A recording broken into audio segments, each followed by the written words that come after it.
Good day, folks. This is Greg Judy at Green Pastures Farm. Just wanted to welcome everybody to our channel and happy Thanksgiving to everyone. It is Thanksgiving Day. We have a lot to be thankful for. It's a beautiful day, good health. We've got a rain here recently. We get rains about, seems like, when we need one. And just really thankful for all the good things that's happened this year. And I mean, there's some bad things too, but you know, you just got to be resilient and roll with those, and things will get better over time. Today's topic, I want to talk a little bit about the grazing residual that we're leaving behind. And this particular field, this is one that we grazed about 13 days ago, right at 2 weeks. And it is it's a bottom field. And it's fescue primarily, but there's a lot of clover in here. The areas that had 60-70% clover were grazed down fairly short, but when we had the Kentucky 31, they grazed it down, 4 or 5 inches off the tops. And right here is a spot, and this is all over the field, but you can see we got a lot of forage left here. And so we've got there's animal smell on this, where they've walked on it, they pooped on it, maybe some urine patches. So what happens is over time this will all get cleaned up, and we're not going to be back here probably until March. So it's got basically December, January, February, 3 months to 90 days for this all to get rained on, snowed on, freeze thaw, and it just cleans the whole pasture up. And so over time is your friend. In the wintertime, a lot of people around here, it seems like they all put their animals up close to the barn where their haystack is, and they just feed in that one area, and it just absolutely destroys their farm right there. And they're packing all that nutrients right there, all the hay, so all the poop and pee all goes up in that one area, where we don't have anything like that. We move our animals. And so this is what it looks like. Instead of having all that concentrated manure and nutrients in an area where it's not going to grow you any grass, we're putting it out here on the landscape. And by doing that, the animals are actually an asset to building, soil organic matter, not having to put nitrogen fertilizer down. And all this stuff costs money. And so as long as you have the animals helping you, and they like to move, I think that's a big deal on our success with not having to doctor. I've had some people make comments on other channels about what we do. Oh, he never has any time to doctor. And I'm like, what do you mean we don't have time to doctor? We don't have to doctor. That's the whole point. When you move your animals, they don't get sick.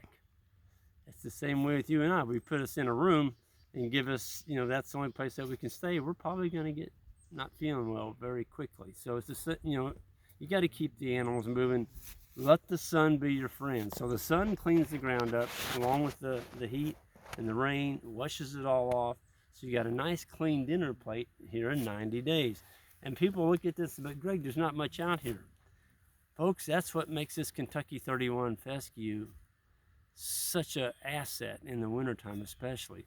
It stays green all winter long. And it can take a freeze. I mean, we've had some hard freezes. It looks like it snowed out here. And you look out across here and it's still green.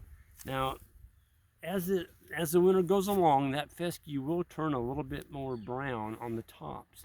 But down lower in the canopy, 4 or 6 inch level, they're still going to be green in there. So it's much better than any hay that we can feed our animals. And the best part is the animals are harvesting it themselves. They're pooping and peeing right out on the landscape. So I think that's one of the major cost savings of stockpiling. So if you can grow your feed in the summertime, late fall, don't overgraze it. Go into the winter with a pretty good sward of grass. We're on our second rotation now on some of these farms. And we're going to be, well, we did a calculation on the calendar today looking at our grazing chart that we keep. And we're going to be pretty good shape. And we're wintering in a lot of animals, but it's because of the way we graze, we've been able to stockpile a lot of forage out here in front of us. Even though we had a dry fall, we didn't have any rain this fall to speak of.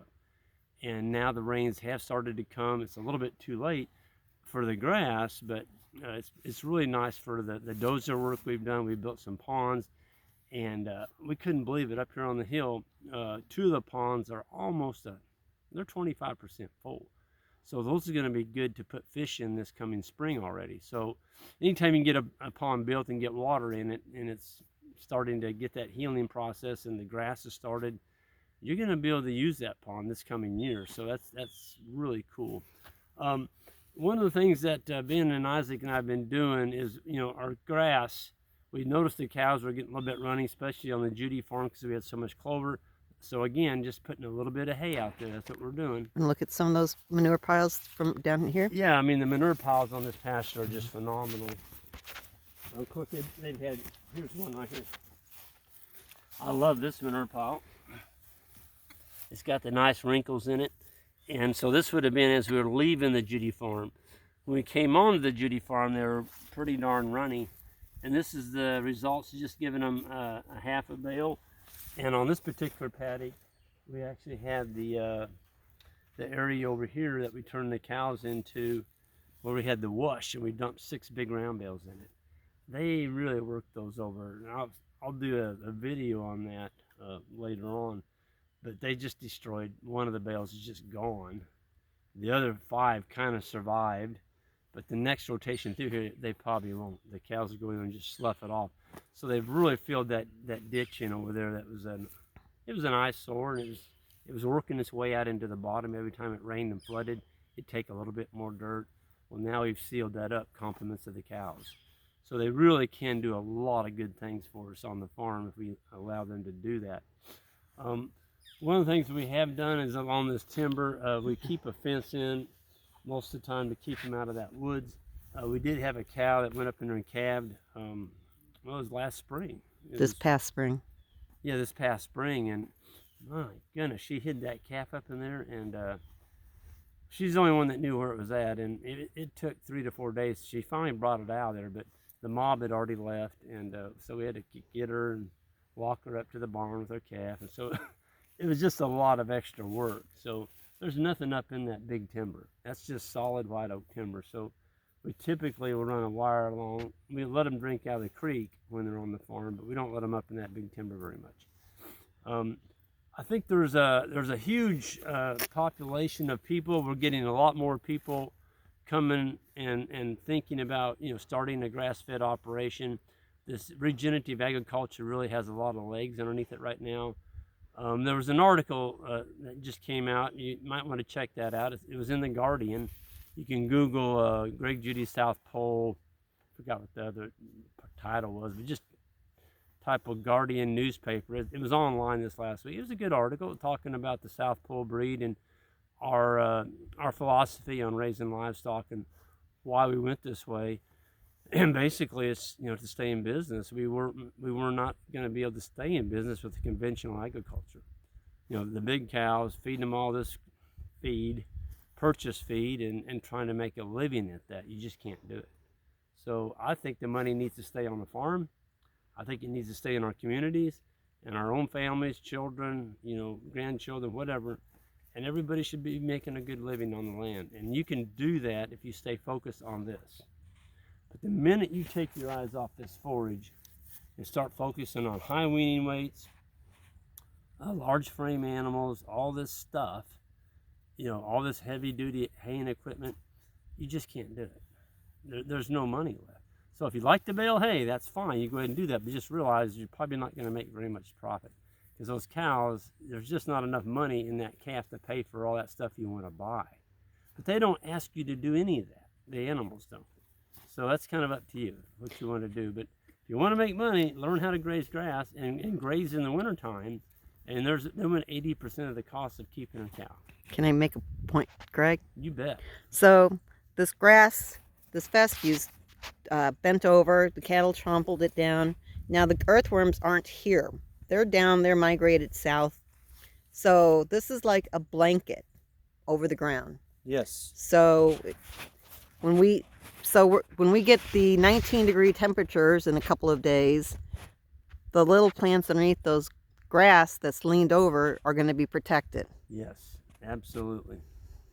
And the ground underneath this, I mean, if you find a thick sward of fescue, like right in here, where we got the grass laying down, you pull that back. I mean, look at that.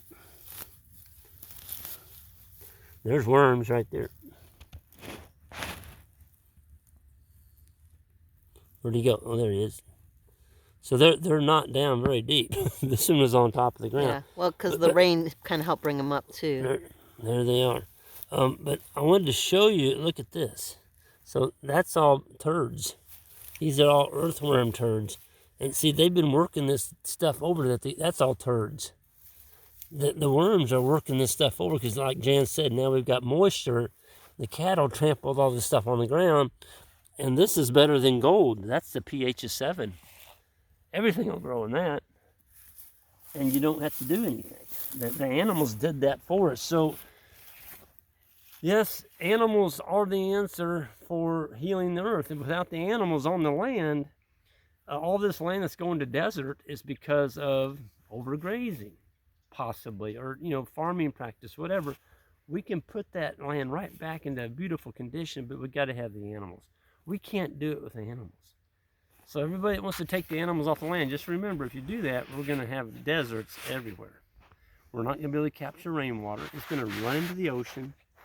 And, this water thing is really an issue. And I was really made aware of it in Arizona when I was out there. It's like, they've got a water issue out there. And we've got more rainfall than they do. But, when we get into drought here, it affects us too. So I think you need to be able to capture that water, and the way you capture water is keep the ground covered and let the animals trample this litter on the ground. It's just like a great big sponge. It's just catching all this rainwater. So with that, I'm going to go ahead and sign off. Everyone, on the way out, hit that subscribe button if you would. If you're a new viewer, I'd appreciate it, and that like button. And have a great Thanksgiving and a safe one and a Happy New Year. Y'all take care.